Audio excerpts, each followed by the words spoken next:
Eu vou mostrar agora o garum que eu estou fazendo, já fazem 2 meses e já pode ser colhido. Então agora eu vou fazer a colheita dele. Aqui está o processo de aquecimento que eu uso. Vou desligar. Essa é a cinta que aquece.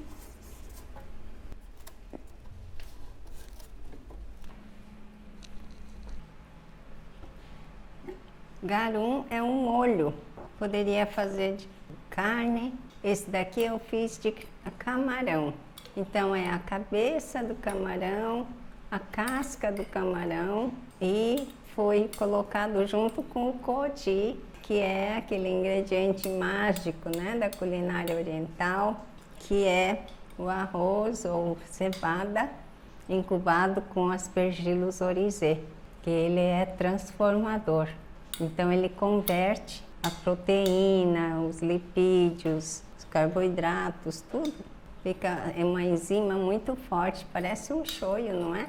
Mas não é shoyu, só foi colocado o camarão, água, sal e esse codi. Tá? Vamos experimentar aqui. Aí fica um molho muito delicioso.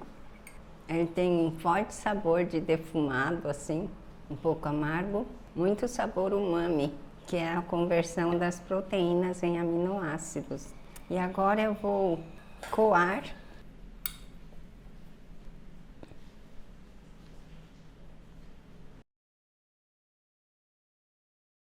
Aqui está, olha gente, como é intenso a cor dele e o sabor, ele não tem cheiro forte de camarão.